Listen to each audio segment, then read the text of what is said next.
Energy is vital for any nation and by extension, the continent's advancement. In economics, they say that the installed capacity of electricity generation is directly proportional to a country's GDP. That means that the people, the industry leaders, institutions involved in this energy space are a vital resource in the advancement towards the nations and the continent in its entirety. So from an African perspective, to best motivate ourselves on this journey and track our own process, we need to have our own platform to recognize the initiatives, the achievement, and the progress in the sector. When I talk about initiatives, I talk about the projects and what people are doing, but can even be the personal initiative, the drive of an individual as a leader, the achievement and progress in the various projects, both in their complexity and in their delivery. You know, we have a new power station, or we have more access given. For me, what stood out was the fact that the majority, all the initiatives submitted were for renewable energy projects. This indicates, one, that there's uptake of renewable energy resources on the continent. It also indicates that the global effort towards carbon neutrality, there's been a push, you know, we have COP this, COP that, and there's really a strong push to have carbon neutrality, you know, and a reduced amount of carbon, keeping the temperature increase below 1.5 degrees centigrade overall. It has now all been skewed towards renewable energy.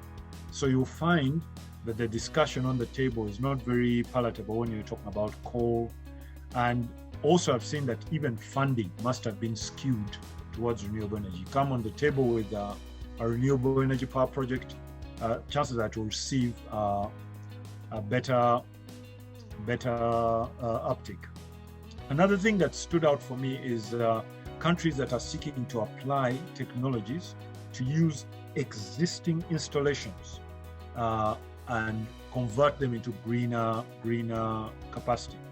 This brings to mind what the Japanese have done. Japan is highly dependent on coal, and recently, you know, that they're signatory to all these COP things, COP 21, COP 26, but they are opening more coal-fired power stations, and people are asking why. The Japanese have come up with a technology to convert existing coal-fired stations to green hydrogen, and that means that in the future, all those stations, all those power generation plants that are now, well, quote unquote dirty, if there's such a word, are going to be clean sources for energy, and they'll be using an existing resource and just converting it. And I believe that's good efficiency. And we saw a bit of that also in these projects.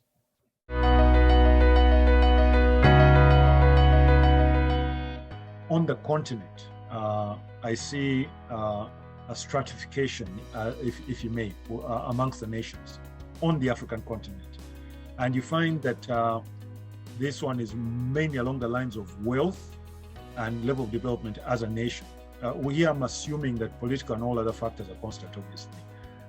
Politics and policy has a very strong impact on the direction countries take when on the energy development journey.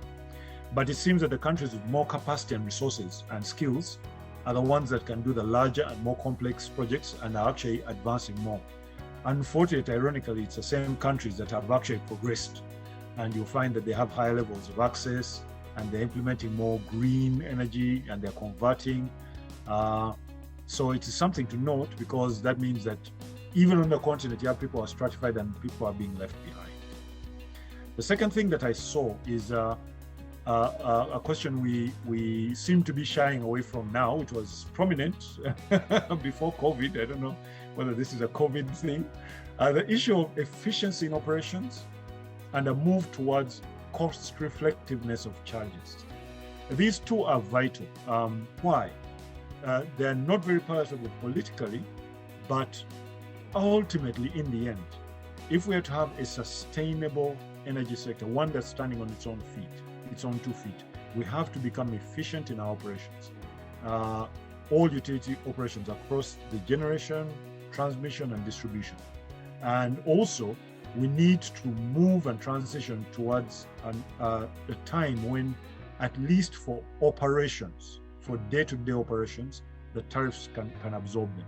That way we'll have, and this is maturity really, and for me, it's as simple as saying nobody's going to come and pay your bill. We have to be able to absorb our costs, and the only way we can do it is by being efficient.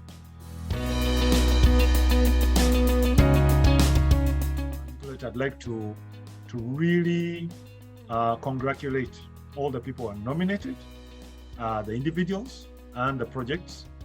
And it's heartening for one who's been in the sector for a long time to see these people, continually come up. There's always a new initiative, a new person. It's very exciting, and it gives hope. So what do I tell the leaders? What do I tell the people who are pursuing projects? That as a continent, we need to remain constant in our pursuit for deployment of energy solutions, energy generation, and provision of access to our populations. That is the only way. Remember the other equivalence. Our GDP will only start improving effectively once we focus there. That's what we do.